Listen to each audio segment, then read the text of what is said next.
España ir contra el poder pues es algo que da miedo. Tengo el poder y lo único que me preocupa es cómo coloco a mi gente, a mis militantes o a mis amigos y les doy cargos. Coges la serie Aída, lo mismo. ¿Quién es el malo? El empresario, el dueño del bar. ¿Por qué no se hace una serie donde el malvado sea el sindicalista liberado, que es un puñetero vago? Manifiesto Comunista no lo ha leído prácticamente nadie. Es una referencia de todo el mundo, de los cuales el 90% lo ha leído, y de ese 10% que lo ha leído, el 7% no lo ha entendido. Muy buenas, gente, estamos aquí muy emocionados, como podéis ver, fondo distinto, me siento intelectual, me encanta porque el invitado nos ha abierto las puertas de su casa. Invitado estelar que tenemos hoy aquí, por el título ya lo sabéis, Marcos de Quinto, para hacer una breve descripción de tu larga trayectoria, que siempre se sintetiza un poquillo, pero bueno, Marcos ha sido vicepresidente ejecutivo de Coca-Cola Mundial, durante unos años también fue director de marketing mundial, ha llevado un montonazo de países que a lo mejor hoy nos suelta algunas pinceladas, además ha tenido, bueno, en parte también como diputado al Congreso. Y no solo eso, sino que ahora tiene muy buenas iniciativas que están ayudando a toda esa batalla cultural que también hablaremos, como Bien Pared, y otras cosas que también hablaremos a lo largo de la entrevista. Muchísimas gracias, Marcos, sobre todo por abrirnos la puerta de esta mágica casa. Pues nada, encantado de teneros aquí. Imagino que mucha gente ha pasado por aquí y se siente la buena energía. Quería empezar directo al grano por generar esas expectativas de la gente. Empiezo... La entrevista va a estar dividida en bloques. Vamos a hablar de política, economía, mundo empresarial. Y ahora voy a hacer unas preguntas un poco generales. Amancio Ortega no tiene ninguna entrevista publicada a día de hoy. Cuando supe esa información, la verdad que me explotó la cabeza, porque todo lo que sabemos de esa gran figura empresarial, y yo considero, es por oídas.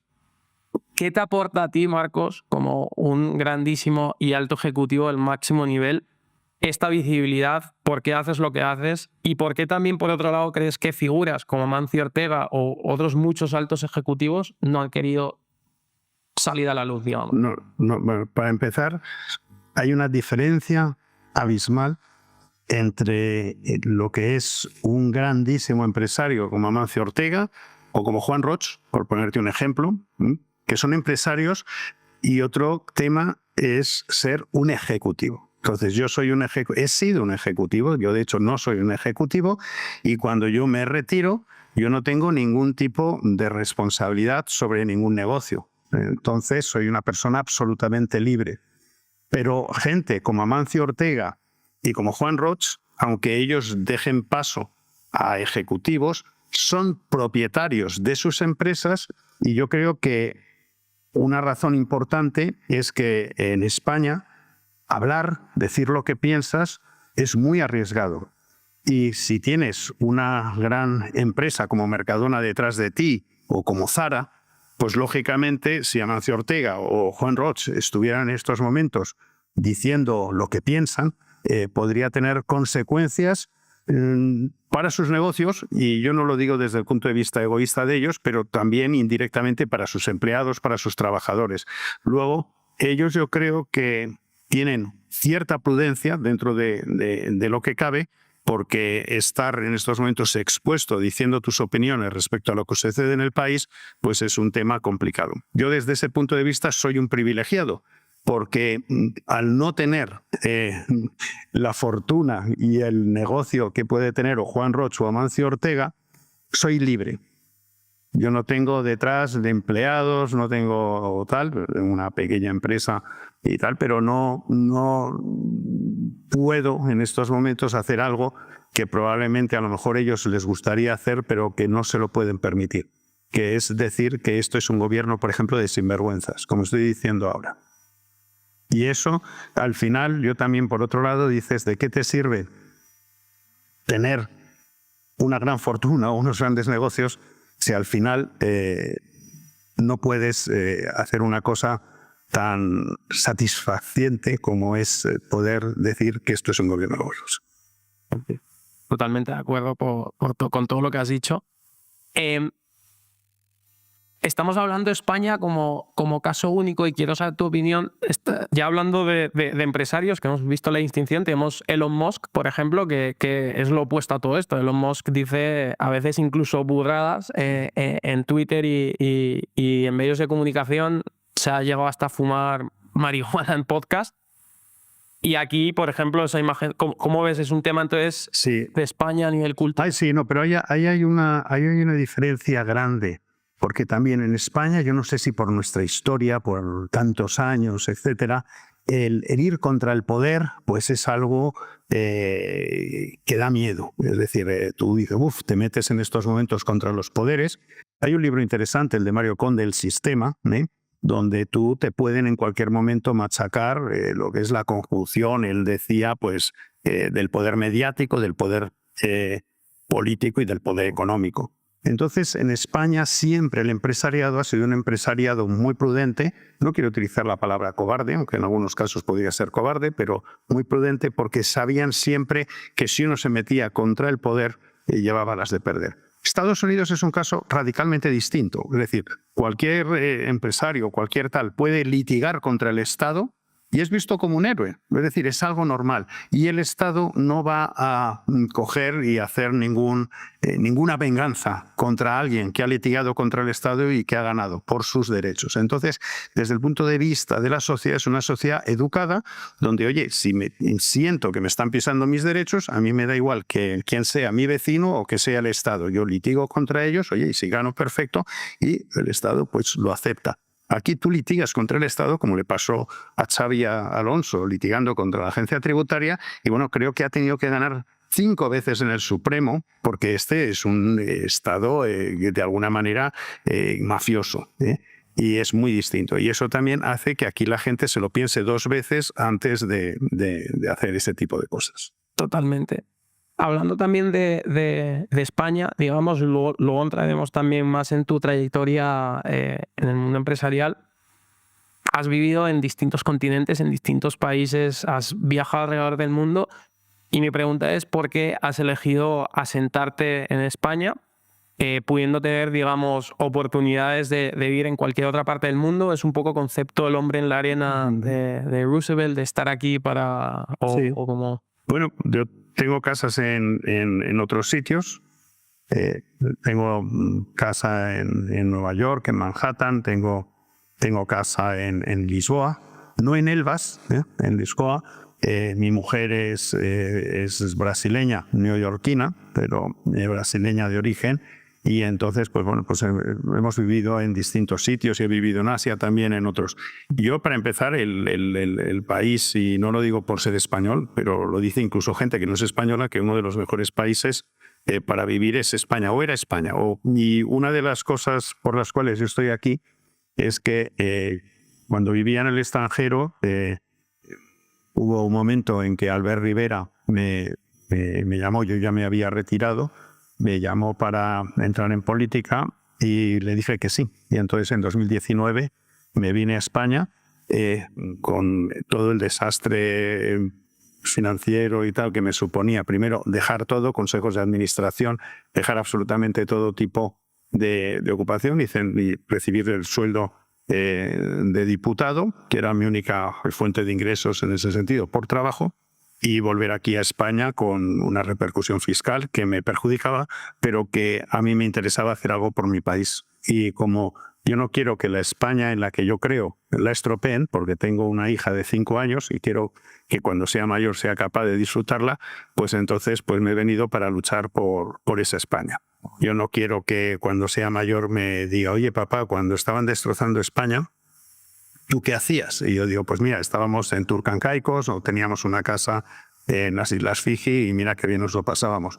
Yo no, yo como español creo que puedo hacer algo y de nuevo, como no tengo ataduras de otro tipo, pues trato de colocar pues lo que yo tenga de talento o lo que sea, pues para conseguir esto, que España sea el país de libertad que se respiraba incluso en los años 80, en la época de la movida, y no el país de la cancelación que nos tratan de imponer esta gente. Y te lo agradecemos, Marcos, porque la verdad que la fuga de talento mi ecosistema es abismal, o sea que te agradecemos que estés aquí en esa lucha.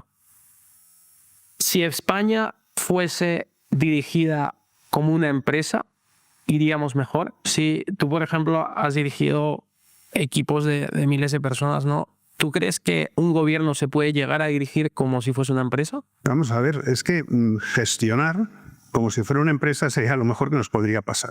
Vamos a ver, si tú tienes una empresa, lo primero que tú tienes que saber es quién es el cliente. Y el cliente, cuando tú estás en el Estado, estás dirigiendo un país, pues el cliente son todos los ciudadanos. Hay gente que piensa que el cliente son sus votantes, o son sus militantes, o son sus amiguetes. No. Cuando tú diriges un país, el cliente son todos los ciudadanos. También, siguiente, si tú tienes una empresa, tienes que tener un propósito. Pues si yo gobierno un país, o alguien con mentalidad empresarial, dices, ¿cuál es el propósito? Pues el propósito es que la gente, tus clientes, prosperen, que vivan mejor, facilitarles la vida y no complicarse. Siguiente, si tienes una empresa, tú tienes que definir cuáles son los productos que vas a ofrecer, los productos o servicios, definirlos. Bueno, pues si uno gobierna un país, pues los productos o servicios que tú defines es, oye, seguridad, defensa, justicia que funcione, pongamos en otro caso, pues sanidad y educación. No son muchos, son unos pocos, pero esos productos que defines los tienes que hacer bien. Y siguiente, si tienes una empresa y provees unos servicios, unos productos, tienes que decir a qué precio los vendo. Cuando gobiernas un país, el precio al que los venden son los impuestos. Es lo que tú estás pidiendo a los ciudadanos para darles eso. Y lo que tienes que hacer es darle el mejor servicio al menor precio posible, para que sean los impuestos más bajos posibles con el mejor servicio. Y de manera continua estar siempre pensando cómo puedo ser más eficiente para por igual servicio cobrarles menos o por lo mismo que les cobro ir continuamente mejorando el servicio. Eso es lo que es una mentalidad empresarial trasladada a lo que sería la gestión política de un país. Pero sin embargo, no. O sea, cuando tienes políticos que jamás en la vida han tenido un negocio ni han dirigido, pues oye, ni un bar, ni una cafetería, o sea, que podría ser interesante incluso eso, pues lo único que se dedican es que ahora tengo el poder y lo único que me preocupa es cómo coloco a mi gente, a mis militantes o a mis amigos y les doy cargos y saco más dinero de la gente para poderles a estos pues premiar con el dinero que saco a otros. Y eso es un desastre, así no se puede llevar un país. ¿Y crees que poco a poco vamos a ir viendo talento del mundo privado, por ejemplo, un jefe, un director financiero de una multinacional española ejerciendo en un cargo político? No, mientras tengamos este sistema de partitocracia, es muy difícil, muy difícil. Hay muy poca gente que tenga la valentía de abrir sus partidos a gente. Y no es ya porque la gente no quiera meterse, sino porque incluso los propios partidos se blindan. Los propios partidos al final se nutren de gente no necesariamente con grandes experiencias en el mundo laboral, sino con gente que empezaron muy jóvenes pegando carteles y repartiendo folletos o colocando carpas de información y que después de tirarse muchos años así, que les han dado un cargo de concejal en un ayuntamiento, lo que sea, pues ellos se creen que tienen el derecho de hacer esa carrera, que lo siguiente pues es llegar ya a ministro, sin jamás haber hecho eso. Y esa gente es la primera refractaria ante cualquier talento que pueda venir absolutamente de fuera. Y la gente, si en algún momento hay una excepción y alguien de fuera entra dentro de un partido, pues ya se encarga toda esta gente de hacerle la vida imposible para que lo abandone cuanto antes, porque a nadie le interesa tener una competencia a lo mejor de mayor valía que ellos. Y mejor. Y esto sucede, yo creo, en general en muchos partidos. Hubo una excepción en Ciudadanos cuando Albert Rivera, una persona que no tenía miedo a tener un talento y tal, empezó a abrir el partido a mucha gente, porque, por ejemplo, abrió el partido a gente del PSOE, es decir, tuvimos allí, me acuerdo, a Joan Mesquida, que había sido el director general de la policía, a Soraya Rodríguez, que había sido portavoz del grupo parlamentario socialista, metió a Bauzá, que había sido del PP, presidente de las Islas Baleares, metió también a, no me acuerdo, perdona, el nombre del que había estado de sustituto de Cristina Cifuentes, Es decir, y empezó a meter gente profesionales, metió a Edmundo Val, que había sido abogado del Estado, y tal, y a mucha gente. Y yo creo que eso primero demostró que él no tenía miedo a que entrara gente de distintos sitios, pero gente con formación. Y bueno, pues, pero son muy, muy, muy raras excepciones. Ahora, haciendo ingeniería inversa, te quiero preguntar, y te hago la pregunta abierta para que respondas como consideres, ¿en qué consiste un gobierno? No, un gobierno en lo que debería consistir, es en un grupo de gente que reparte unas determinadas responsabilidades, que son responsabilidades de lo que realmente importa y facilita la vida de los ciudadanos. Eso es en lo que debería de ser, y debería de estar gestionado, pues eso, pues de una manera coherente y un equipo reducido. Yo creo que no te pueden reportar más de 8, 9 personas si realmente quieres hacer un equipo y quieres atenderles. Lo que no es un gobierno, que a lo mejor es mucho más sencillo, es tener 22 personas con las cuales ni siquiera hablas, pero las estás colocando porque necesitas compensar o pagar unos votos o unos favores de unos y de otros, y darles unos cargos que ni tú mismo sabes a qué se dedican o qué es lo que hacen. Y les das un dinero para que entre tanto enreden y con ese dinero den subvenciones a amigos o lo que sea, y así los tienes distraídos con el dinero de todos y tú te mantienes en la Moncloa. Eso es lo que no es un gobierno. ¿Crees que España necesita, ahora que ha salido un poco más en el scope global, un Dodge, que es lo que tiene ahora Donald Trump y Elon Musk, o la motosierra de Milei que llaman, que es recortes masivos en... Absolutamente, absolutamente. Mira, esto que me preguntas me hizo muchísima gracia porque creo que me lo preguntó en algún momento Susana Griso en Espejo Público y me dice, oye, ¿tú crees que sobran funcionarios o que sobra gente trabajando para el Estado y tal? Y le dije, hombre, me hace ilusión que me hagas esta pregunta estando yo en una televisión. Porque te voy a poner un ejemplo. Televisión Española tiene más personal que Telecinco, que Antena 3, que La Sexta, que todas las televisiones privadas juntas. Más personal. Y encima no necesariamente, y bueno, y un coste muy superior, con unos sueldos muy altos, y no necesariamente están haciendo una mejor televisión. Luego, si vamos a decir, oye, vamos a ver si nos sobra gente y tal, dices, esto se puede hacer mejor y con menos gente. Por supuesto, sea un Dodge, lo primero que yo lo haría, ya sería, aparte de empezar por Televisión Española, pues por muchos otros sitios. Y sobre todo, lo que habría que hacer es, que es lo que no se ha hecho, cuando tú tienes fondos Next Generation y tienes oportunidades que son one time, un dinero que te entra de una vez, lo que no te haces es gastarlo en gasto corriente. Lo que haces es con ese dinero invertir precisamente para no necesitar gasto corriente. Y te encuentras con determinadas cosas. Esto es curioso.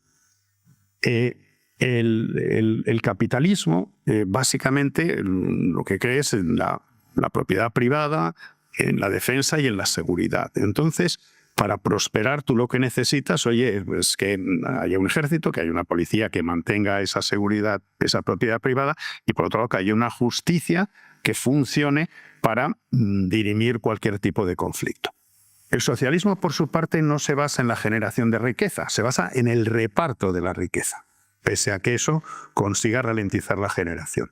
Entonces, nosotros nos encontramos que la mentalidad aquí en España, y ya no digo solo del Partido Socialista, ha sido el reparto de la riqueza, por lo cual te encuentras una agencia tributaria absolutamente informatizada, con los mejores recursos del mundo y con todo. Y sin embargo te encuentras con una justicia que vive como en el siglo XIX, que no le han dotado de recursos, que no le han dotado de informática y tal al nivel de la agencia tributaria, y con una policía, pues eso, que va con Zodiacs y que tampoco les dan recursos ni nada. Entonces, yo precisamente soy, oye, vamos a ver si podemos dotar esto, que es lo que realmente hace prosperar la sociedad, y no simplemente tener aquí que lo único que funciona, y funciona desgraciadamente con una gran efectividad, pero con un foco absolutamente distorsionado, que es una agencia tributaria predatoria. Totalmente, totalmente. No perdona la agencia tributaria. Quiero saltar al siguiente bloque, hablar de guerra cultural, medios de comunicación.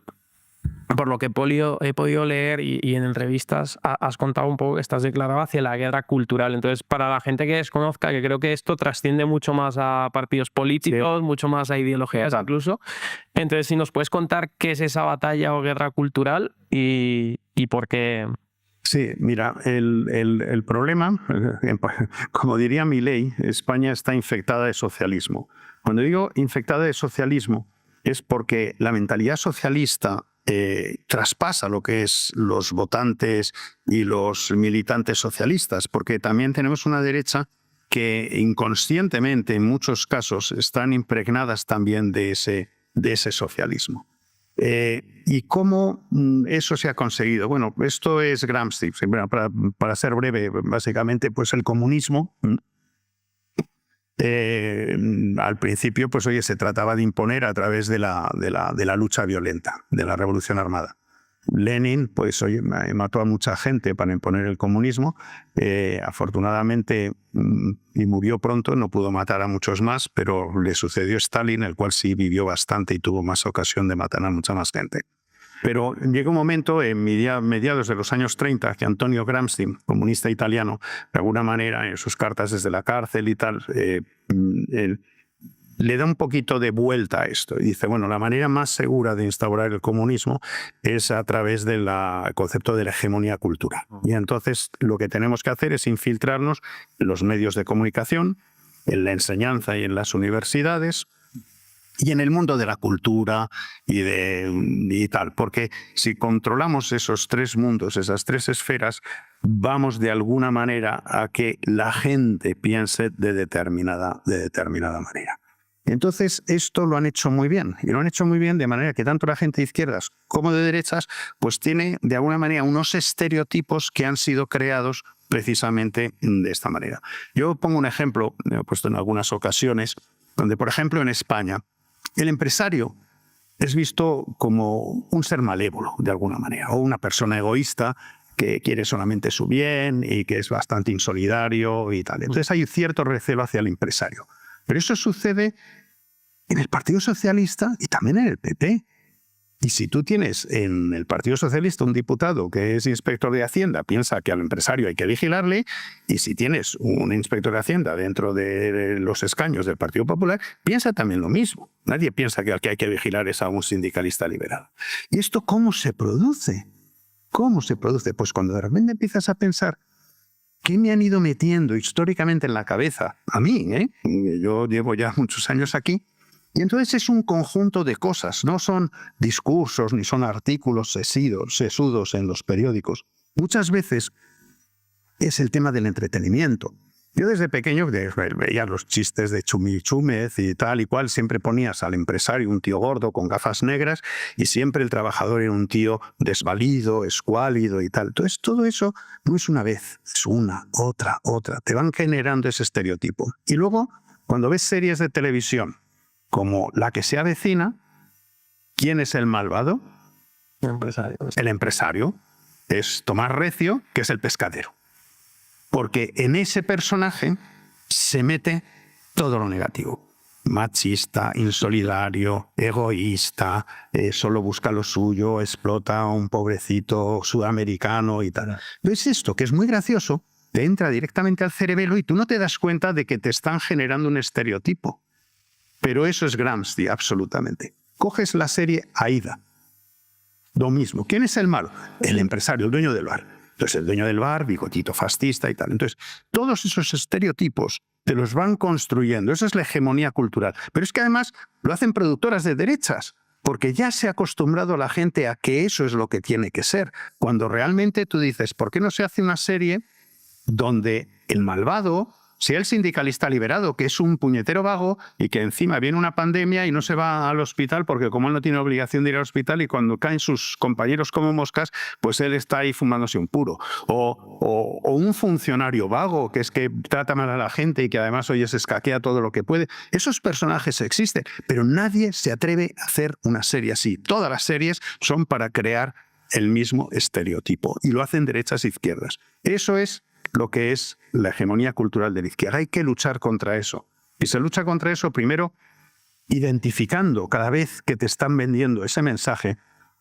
Y siguiente, también se lucha contra ello, pues tratando de decir, oiga, cambiemos este chip porque si no vamos a hacer una sociedad tremenda. Y eso, incluso aunque ganaran partido de derechas, hay que seguir trabajando en la lucha cultural, porque muchos de los postulados de izquierdas están asumidos por la derecha, consciente o inconscientemente. Y este es el tema. Y eso es exactamente lo que nosotros nos tratamos de dedicar en Pie en Pared, a la demolición de todos esos estereotipos. Es muy costoso porque, lógicamente, se ha gastado mucho dinero y mucho tiempo, derechas e izquierdas, construyéndolos, y hay que empezar a derribarlos si queremos avanzar. Y muy curioso, como paréntesis, como en Estados Unidos, luego de Wall Street, por ejemplo, cuando el empresario es realmente un malvado, realmente hace la trampa, es visto como un héroe. O sea, es como completamente opuesto a nivel cultural. Si pudieses hacer, aunque ya has dejado pinceladas de eso, pero vamos a suponer en el lenguaje de marketing un briefing, ¿no? Un plan paso a paso de acción para ganar esta guerra cultural, ¿cuáles serían los pasos, digamos?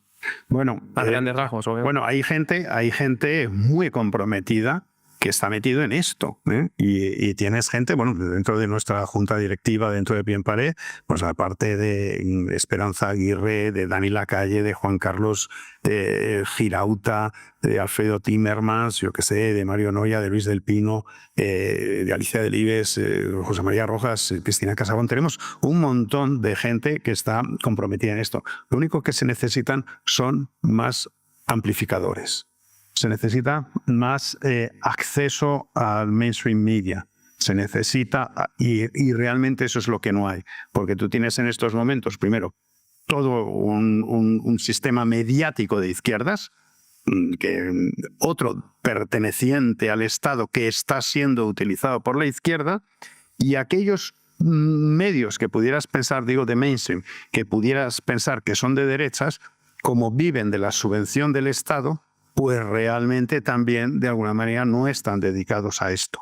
Y lo único que te encuentras en estos momentos pues son muy loables, pero son de alguna manera no pseudomedios. Desgraciadamente son micromedios porque son muy pequeños, pero no son pseudo porque están en estos momentos defendiendo las ideas de la libertad. Y ahí te encuentras de todo tipo, desde el debate o desde The Objective, o yo qué sé, pues OK Diario, EDA TV, EDA News, Informa Radio, Radio Libertad. Hay un montón de medios, pero desgraciadamente son demasiado pequeños para poder contrarrestar el peso que tienen todo el resto. Totalmente. Luego te voy a preguntar en otro bloque sobre los influencers y cómo ves que encajan dentro de algo, pero antes de ello te quería preguntar qué es lo que, por entender los cimientos, ¿no? ¿Qué es lo que más te asusta, o igual es una palabra muy grande, pero qué es lo que más te irrita de la izquierda, ¿no? Es el socialismo, el colectivismo, o sea, ¿qué es lo que más crees que, oye, por eso hay que poner el freno porque podemos llegar a X punto o ya lo estamos viviendo? Sí. La izquierda, digo algo que no me irrita.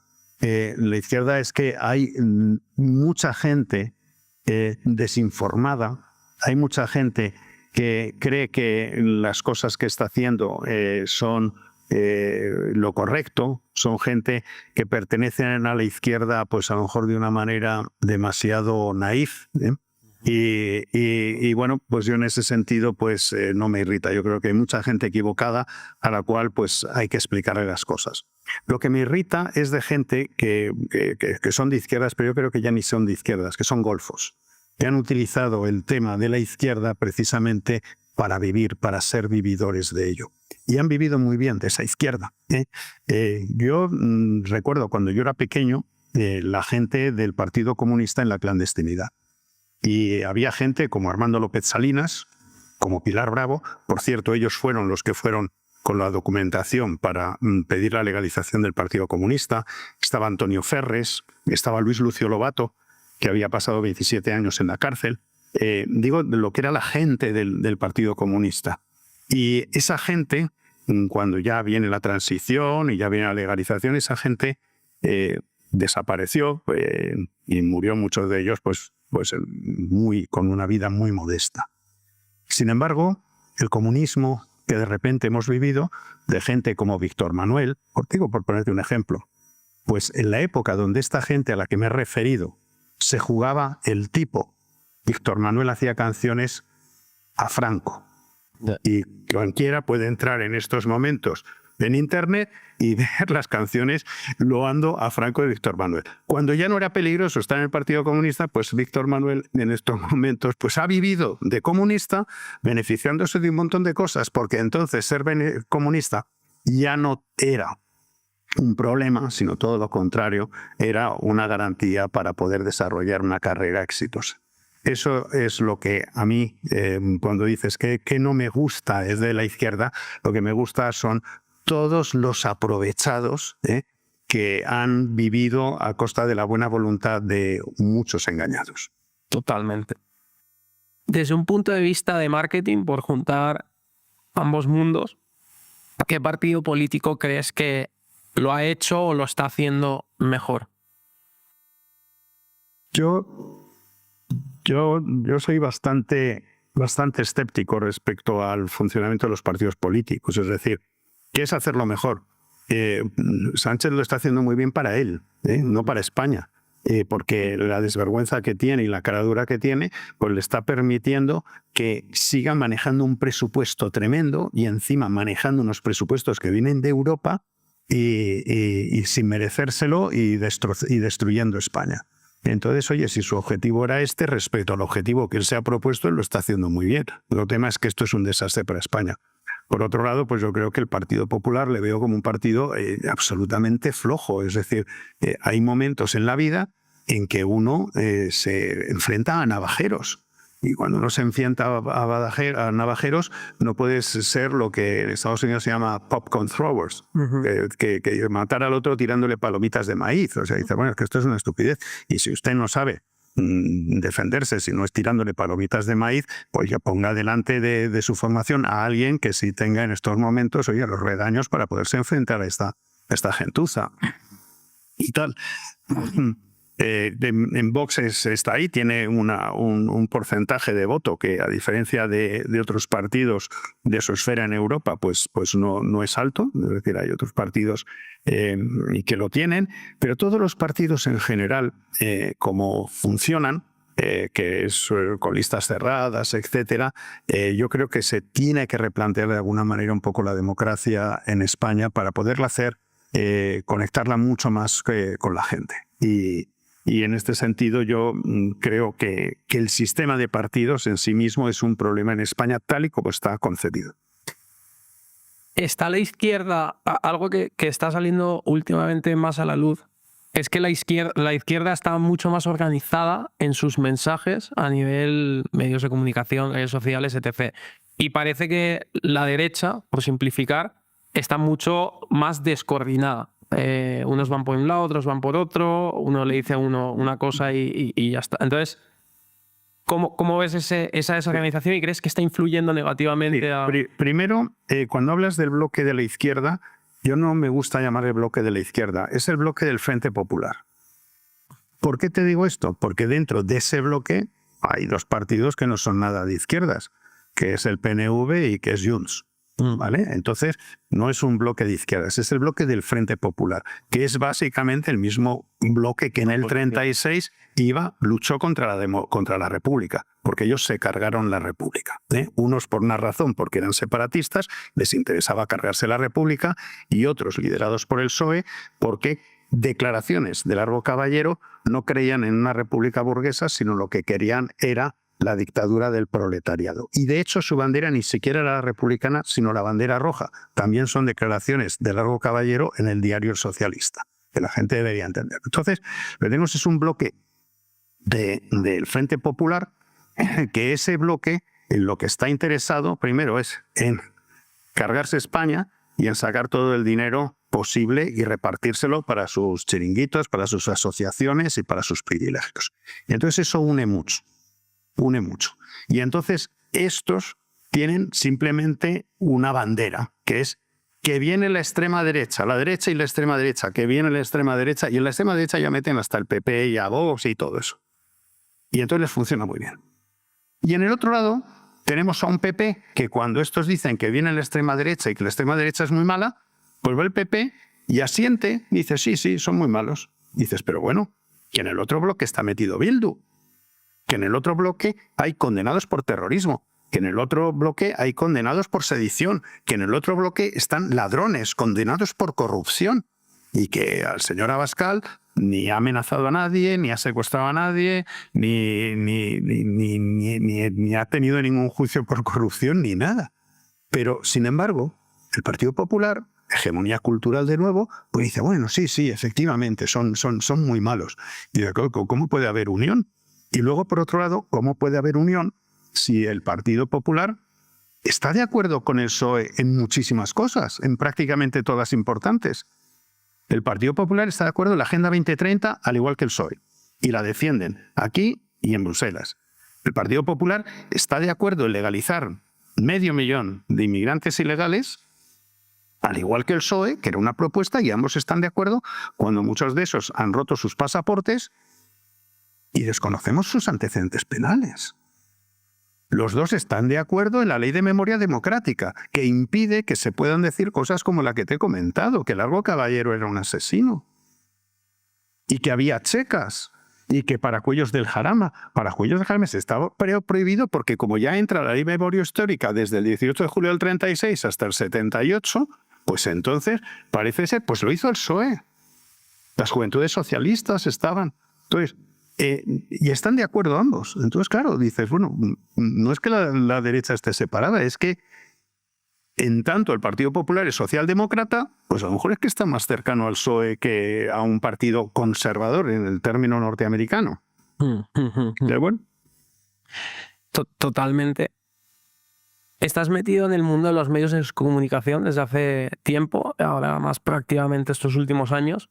Entonces, ya has mencionado la importancia de los medios de comunicación, del cine, la cultura popular, pero quería saber cómo ves también el mundo, por otro lado, de las redes sociales versus estos medios de comunicación tradicionales que los llaman y cuál impacto tiene más. A lo mejor un ejercicio, si tuvieses un presupuesto de una partida de marketing, ¿qué porcentajes iría a cada uno? Bueno, está todo imbricado porque... es decir, los micromedios que te he dicho, Sí. Con todo mi respeto a ellos por alcance y por llegada, están metidos absolutamente en redes sociales. Llega un momento en que ya todo está mezclado. Mucha gente ve trozos de televisión o intervenciones y las están viendo a través de X o lo están viendo a través de TikTok y tal. Entonces, donde se haya producido la entrevista o el trozo, no sé, posiblemente no mucha gente a lo mejor lo ha visto en directo, pero luego lo ha visto porque ha estado, en término coloquial, rulando por las redes. Entonces, todo es parte del mismo microcosmos. O sea, un tema es dónde se genera y otro tema dónde llega.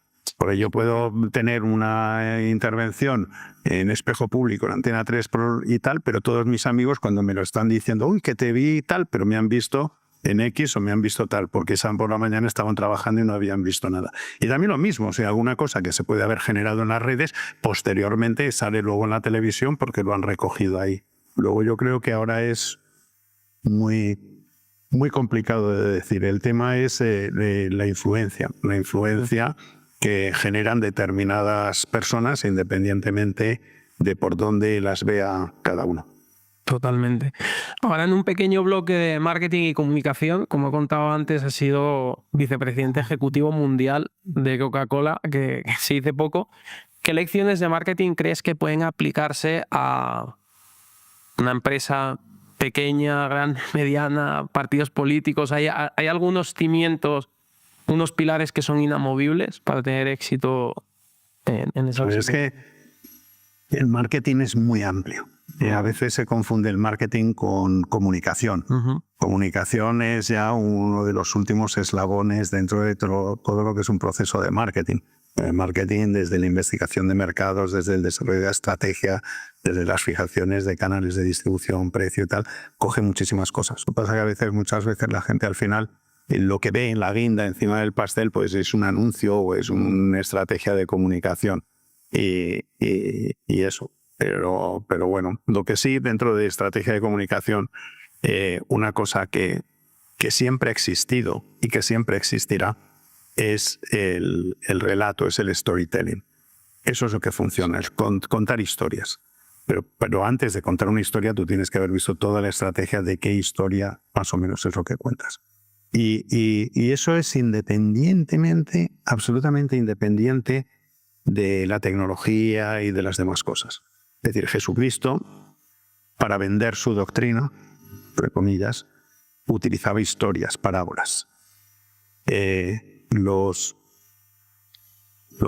ciegos, cuando iban por los pueblos en la época medieval, extendían estas cosas, iban contando pues sus historias de ciegos y tal, basado en unas viñetas y todo esto. Los anuncios que cuentan historias son los que emocionan. Entonces, como la emoción funciona mejor que la razón, y la emoción lo logras a través de historias. Y esto siempre seguirá, y ya sean en anuncios de 30 segundos, que sean en piezas de menores o más largas, de TikTok, pero hay que contar historias, que eso es lo que funciona. Exactamente, totalmente. Hablando de historia, redes sociales y demás, quería también volver un poco, hilarlo con lo de antes, de la batalla cultural.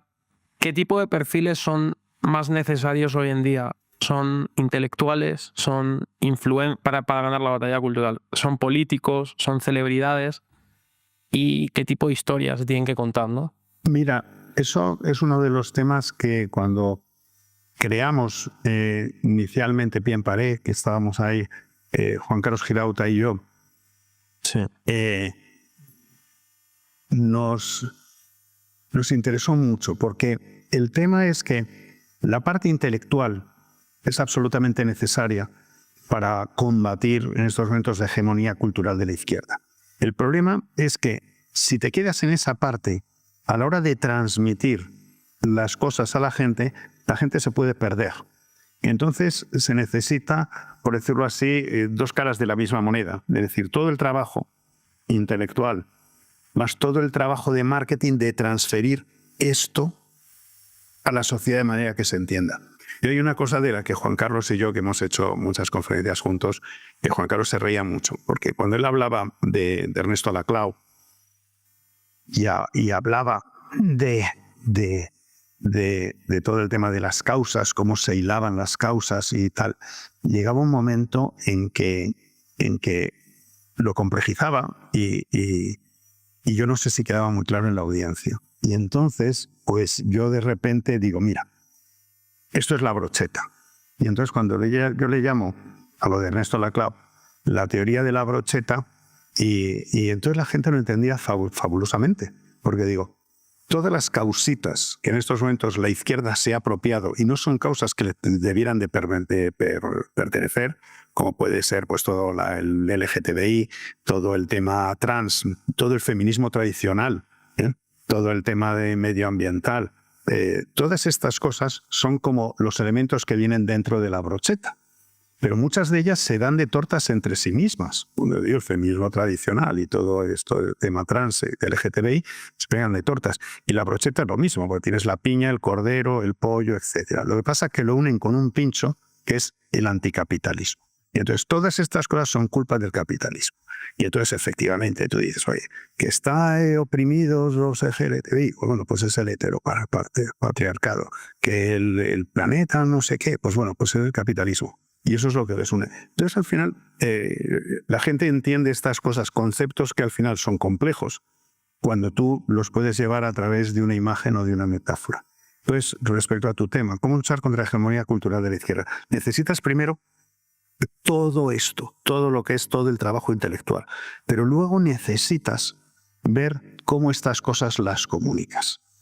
Y a veces esa comunicación, pensando en términos publicitarios, es un detalle pequeño que te engloba todo.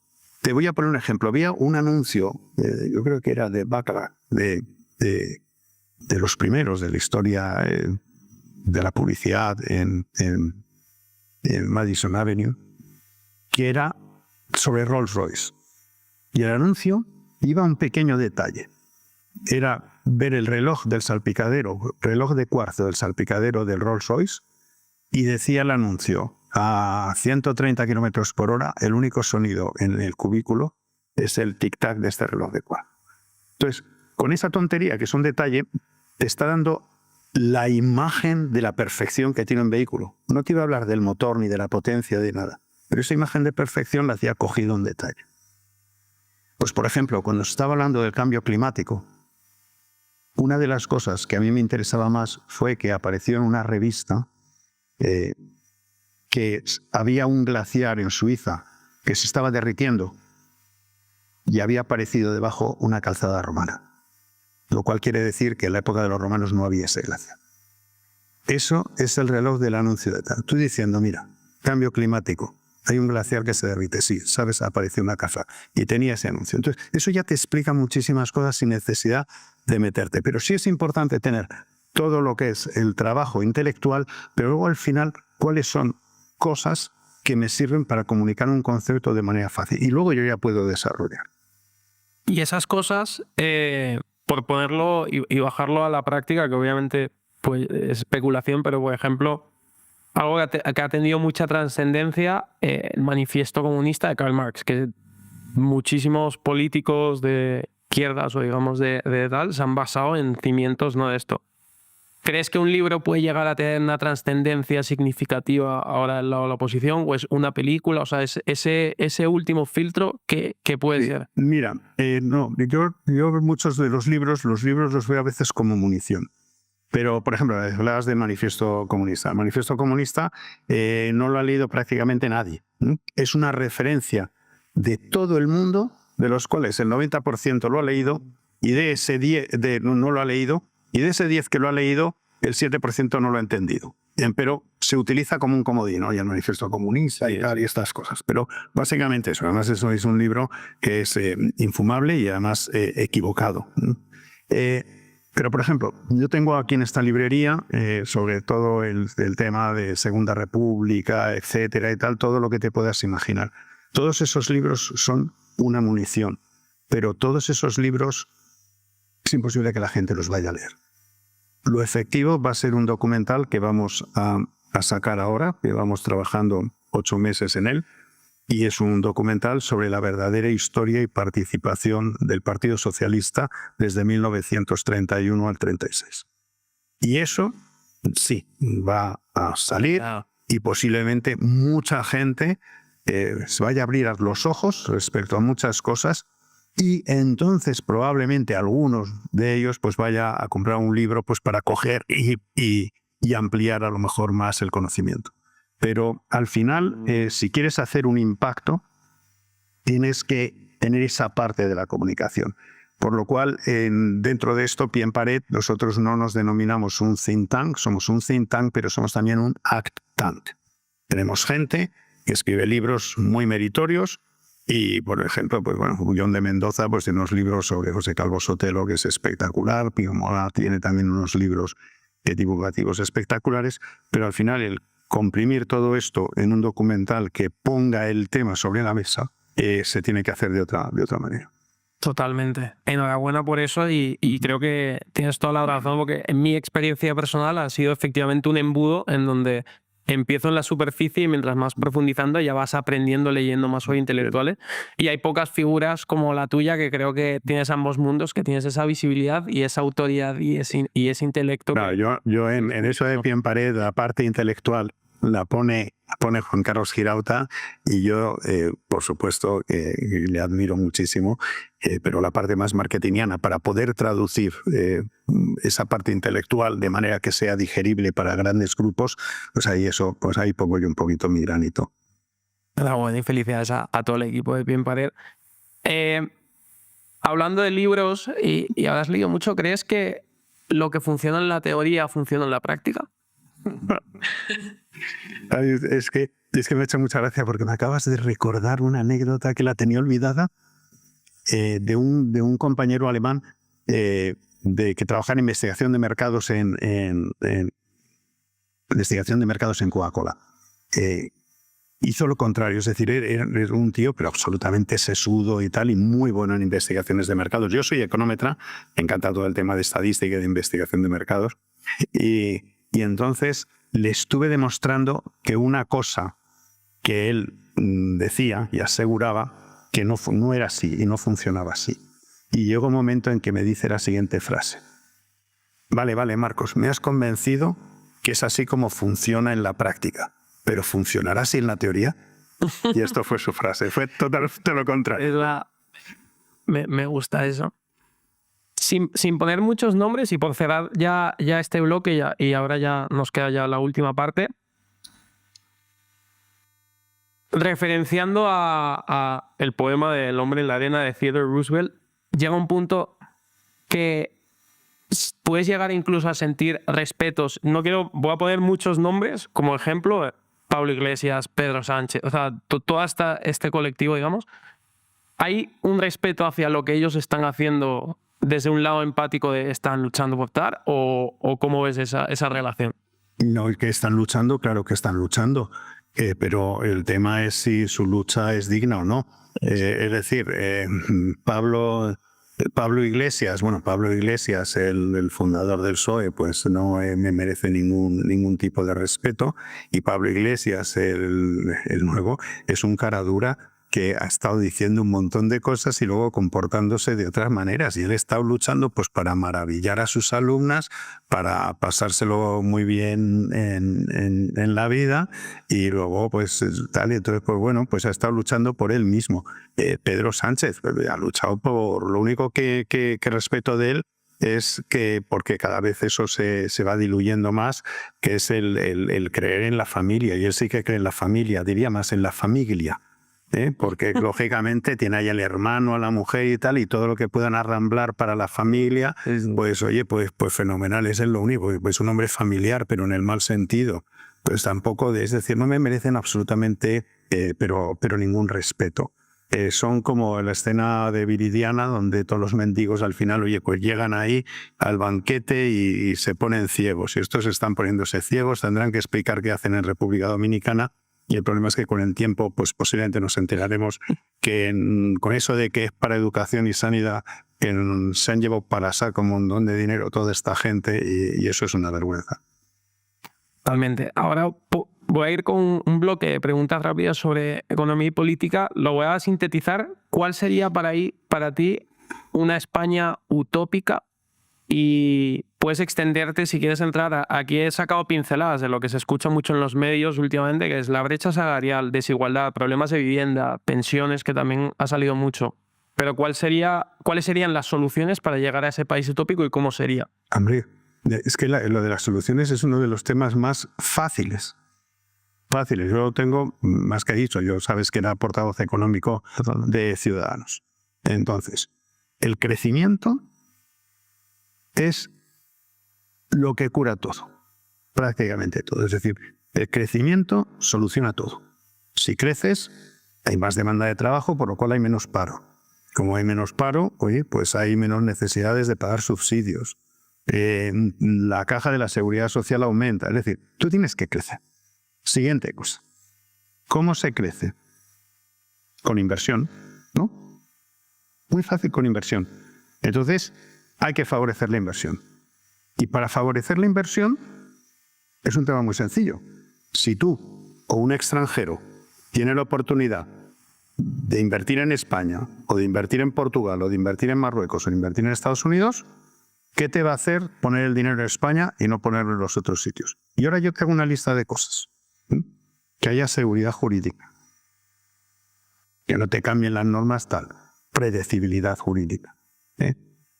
Que tengas, por ejemplo, una estabilidad política. Que no pienses que un trozo de España se va a ir y se va a independizar o lo que sea. Que tengas buenas infraestructuras, incluido autopistas y 3G, etc. Que tengas una población formada, no deformada, que te hable idiomas, etc. ¿Sabes? Que tengas flexibilidad laboral. Si hay gente que quiere trabajar 7 horas, que trabaje 7, si hay gente que quiere trabajar 10, que pueda trabajar 10, y que haya esa flexibilidad, ¿sabes? Es decir, tú empiezas a que haya una simplicidad legislativa, que no haya tantas legislaciones como comunidades autónomas. Tú puedes empezar a hacer una lista que no tiene solamente que ver con el Ministerio de Economía, sino con todos. Si todos se pusieran de acuerdo para decir qué facilita la inversión, ya estaría. Y entonces dices, hemos cambiado todas estas normas para facilitar procesos, todo eso. Y inmediatamente, oye, pues la gente diría, pues merece la pena invertir en España, y a eso generaría crecimiento, y con el crecimiento ya estás esperaría. Punto pelota. Eso es muy sencillo. Lo que pasa es que, claro, cuando ves todo lo que hay que hacer para atraer inversión, y por impuestos también, o sea, que sean impuestos lógicos, porque también compites fiscalmente en otros sitios. Y impuestos también sobre las personas, para que los ejecutivos quieran venir aquí. Yo, cuando he estado de vicepresidente mundial de Coca-Cola ejecutivo, pues resulta que en Europa la mayor parte de la gente, y era muy importante, era tener localizado parte de nuestra cabeza europea en Londres. Y dices, pero Londres es carísimo, o sea, lo que nos costaba la compañía el pagar a los expats para que estuvieran en Londres, lo que es el piso, tal y cual, era carísimo. Pero es que si no, no podríamos tener el mejor talento que querían residir en Londres, no solamente por el idioma, sino además por los impuestos que ellos como ejecutivos iban a tener. Pero oye, si España tuviera otro tema, los ejecutivos querrían estar, por ejemplo, en Málaga, y tendríamos en Málaga, y además se habla bastante inglés en Málaga, los headquarters de muchas compañías. Pero todo esto es muy sencillo, es simplemente la voluntad de quererlo hacer. Pero sí, claro, si lo que quiere hacer luego es populismo con la izquierda, vamos a cargarnos a esto, pues bueno, ¿cómo va a haber inversión? Y si no hay inversión, ¿cómo va a haber crecimiento? Totalmente. Hablando del talento, brevemente, has liderado equipos de miles de personas, has liderado equipos en partidos políticos, ahora en emprendimientos. ¿Has identificado la clave para fichar un gran equipo o el talento, o es distinto según el mapa? No, eso vamos a ver, para mí fichar a alguien es siempre, yo siempre me muero de pánico, me tiemblan las piernas, porque contratar a alguien nunca sabes si has acertado o no, lo sabes al cabo del tiempo, de los meses. Despedir a alguien es más sencillo, pero tú sabes por qué lo estás despidiendo, porque no está dando la talla, pero trabaja, porque no está de acuerdo a las expectativas. Pero entonces tienes siempre una seguridad de decir, esta persona no me funciona para eso, siempre muy respetuosamente con esa persona, pero a lo mejor puede estar mejor en otro sitio. Y eso siempre tienes la certeza, cuando despides a alguien tienes la certeza de por qué lo estás haciendo. Pero cuando contratas a alguien nunca tienes esa certeza. Entonces eso es un tema, por supuesto. Tú estás vendiendo tu compañía como la mejor del mundo, y a lo mejor finalmente no es como tú se lo has vendido a alguien, y ese alguien se está vendiendo a sí mismo como el mejor del mundo, que a lo mejor al final no lo es. Entonces es un tema siempre muy complicado, muy complicado. No digo que haya mala fe, pero es muy complicado el acertar. Yo me considero que he ido aprendiendo y sigo aprendiendo, que he ido aprendiendo durante mi vida con eso de las contrataciones, y bueno, considero que he acertado bastante, pero cuando tienes 1 o 2 fallos es complicado. Y sobre todo lo importante es reaccionar rapidísimamente para no quedarte con un problema. Ya por finalizar, son preguntas rápidas de una frase, una oración, que sé que ya estamos yendo de tiempo. ¿Cómo se influye en una sociedad? En una frase. Ni idea. ¿Cuál es tu definición de éxito? Estar bien contigo y hacer lo que tú crees que debes hacer. Si pudieses cenar con cualquier persona del mundo, viva o muerta, ¿con quién sería y por qué? No lo sé. ¿Alguna figura que te haya inspirado a nivel personal? Capitán Trueno. ¿Cuáles son tus objetivos a corto plazo? Dedicarme a mi hija. Bueno, y a largo plazo, tu mayor sueño, por más alocado que sea. Que mi hija sea feliz. Ok. Y si pudieses decirle una sola cosa a todo el planeta Tierra, si las casi 8.000 millones de personas nos están escuchando, ¿cuál sería? Y aquí sí puede ser un breve speech, una frase o una palabra. Tampoco ni idea. Mira, evito, me he dedicado mucho en mi vida a la creatividad, pero evito en estos momentos, por decir una cosa rápida, cometer una estupidez. Prefiero la prudencia. Genial. Pues me parece muy loable esa respuesta. Muchísimas gracias nuevamente, Marcos, por tu tiempo, por abrirnos tu casa. Última pregunta, te voy a poner en situación un libro, aparte de los tuyos, que por cierto los dejaré en la descripción, que recomiendes a un emprendedor que se está metiendo un poco en el tema, llámalo político, está preocupado en España. ¿Qué libro vamos, para mí básicamente, qué libro me recomendaría?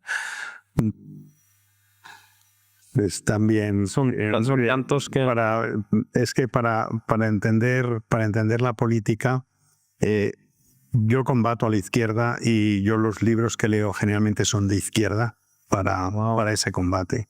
Pero bueno, no sé, si alguien se está metiendo, que sea fáciles de leer y agradables de leer, pues yo diría, hombre, que empiecen con alguno de Jordan Peterson o de Agustín Laje y tal, que estos son libros que yo creo que abren los ojos. Yo, de todas maneras, antes te lo comentaba fuera de micrófono, yo a los 19 años, 18 años, cayó en mis manos un libro que me cambió la vida. Vengo de familia de izquierdas. Comentaba antes que mi hermano fue un economista del Partido Comunista de España cuando el Partido Comunista no estaba legalizado. Luego estuvo trabajando como economista dentro del Partido Socialista. Y yo salí radicalmente distinto porque cayó en mis manos un libro de Henri Lapage que se llama Mañana el capitalismo, que era el primer libro con mi edad, y yo ya tengo muchos años, con 18 años, era la apertura al anarcocapitalismo. Y lógicamente cuando yo ya luego años y años después pues he visto a alguien como Milei, cuando yo leí ese libro posiblemente Milei no había nacido todavía. Wow. Y me ha hecho mucha ilusión de repente ver a alguien que bebía las fuentes del anarcocapitalismo pues llegar donde ha llegado. Pero ese libro, Mañana el capitalismo, yo no sé si ahora una lectura actual pues a lo mejor ha quedado un poco desfasado, pero ahí están todas las fuentes de lo que es la libertad. Muchísimas gracias, Marcos de Quinto. Un placer tenerte en nuestro set. Aquí está. Y nada, nos vemos en la próxima. Muchas gracias nuevamente.